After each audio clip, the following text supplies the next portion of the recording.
The first slide here is an overview of our project area. So what we're doing here in this particular slide is we are standing on the eastern edge of our deposit, and we're looking to the west over what we call sort of our Dolphin and the newly discovered WOW zone. It was originally named West of Willow. It's now living up to its full acronym of WOW with some of the drill results we put out this past week. In the very background, you will see the paved Steese Highway. So access to the project is just off a highway. So about a half an hour drive from Fairbanks. So just a quick note on the share cap of the company. So about 530 million shares outstanding right now. As Don mentioned, Eric Sprott has been a very strong shareholder for us.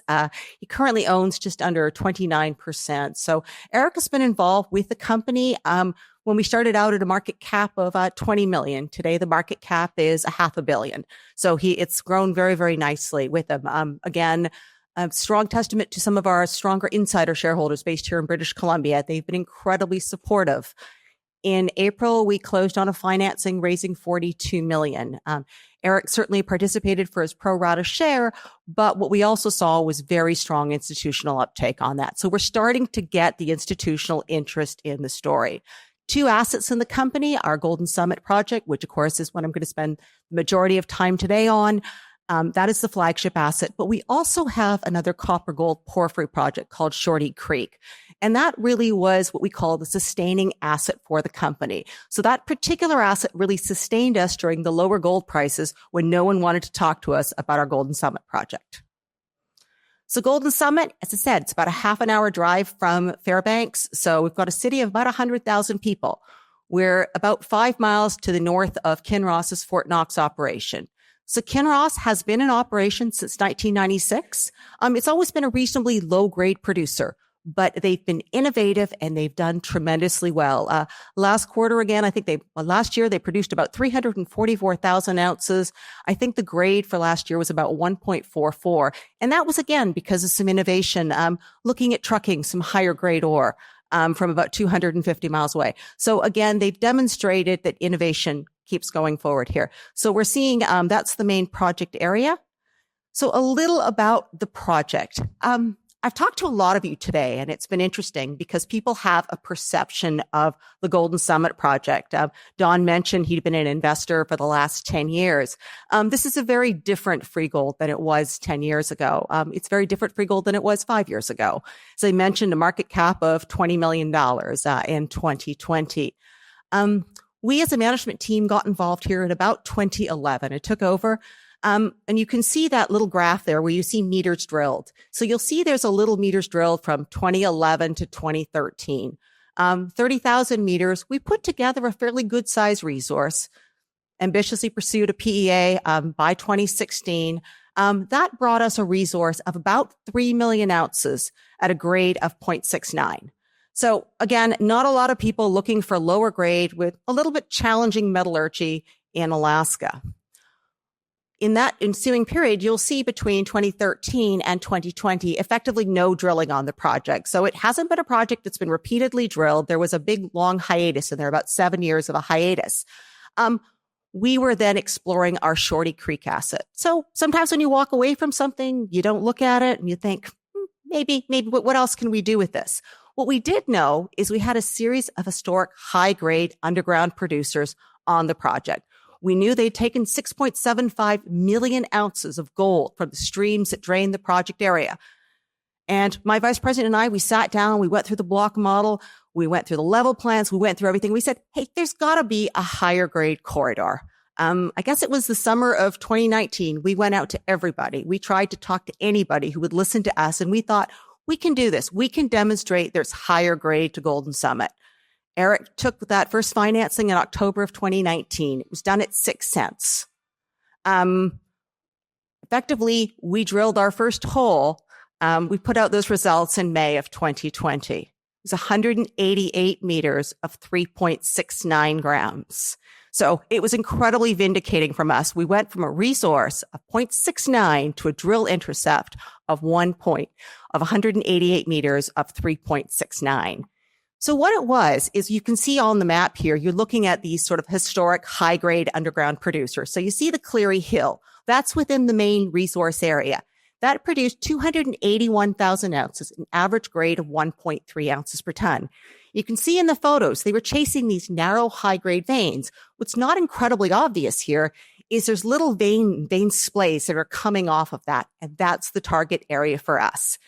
That core that you see in the picture, that's from that 188 meters of 3.69. So it's not one individual high-grade vein. It is an incredibly silicified, disseminated zone, tons of quartz stock working all throughout it. So that's what the target has been since that point in time. So today, the resource has grown up quite nicely. We published our first resource back on our updated model back in 23. That was about 12 million ounces at 0.92 grams per ton in the indicated category, about 7.7 at 0.85. Last year's resource, which we just published in September, we're now looking at 12 million ounces at 1.08 in the indicated. We've now 10 million ounces at 1.04. So again, we've continued to increase this resource grade. We think with additional drilling, we're going to be able to increase that grade further, and we keep seeing that. You'll also see on the slide, there's certainly some optionality when you come to see the cutoff grade. You bump that cutoff grade from the 0.5 we used to 0.75, you're looking at about 1.5 grams. Of course, you're increasing the strip. So this year's program is going to be designed to see how can we target this higher grade material. We've also been doing an awful lot of metallurgy, and this was another breakthrough for us. In June of last year, we published some of our metallurgical results. In that map down there, you'll see those sort of 8 composite holes done throughout the project area. And the idea was to try and take representative samples from different areas of the project to see what kind of recovery we could get. What we found out was we can get 40 to 50% with gravity. If you do just gravity CIL and a CIL, you can get 77. In some cases, we can get up to 87% just doing a plain Jane. Now, going from a project that people thought was entirely refractory, this was a huge change for us.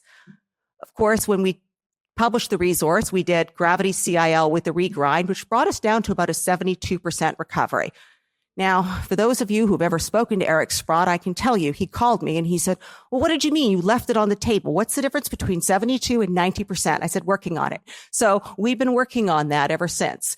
So again, we looked at some Albion process test work. Again, very encouraging results in February of this year. We took that to 93%. So we're only potentially processing 3% of the con. So there's certainly a way forward. We're looking at biooxidation.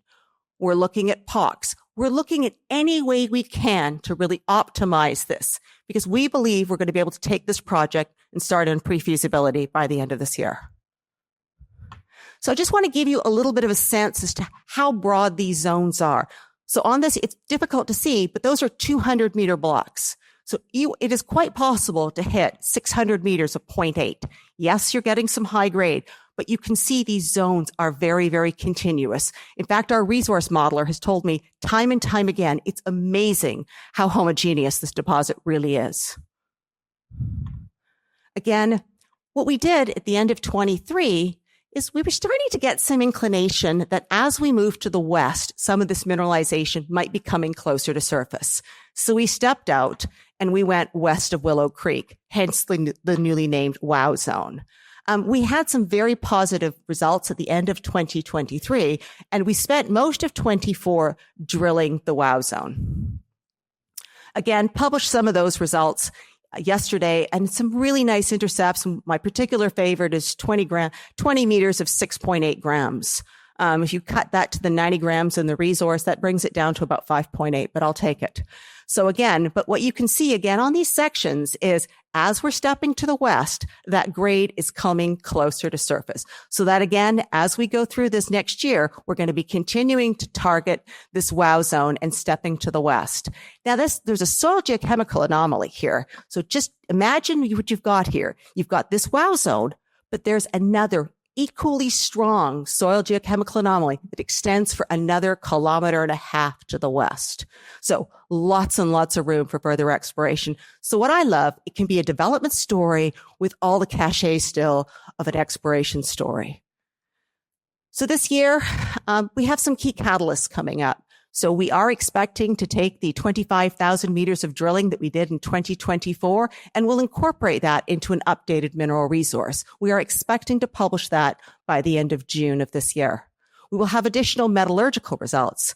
We just kicked off the drilling of 30,000 meters yesterday. So we think there's an awful lot of room, as Don would say, an awful lot of optionality, but I think there's a very clear pathway. Our goal is to demonstrate how we can really value these ounces. It's not a matter of size. I certainly believe we can continue to grow this resource, but what kind of quality of ounces? Projects like this do not come along that often, and we feel extremely fortunate to be working on it. And I will leave it at that. Thank you.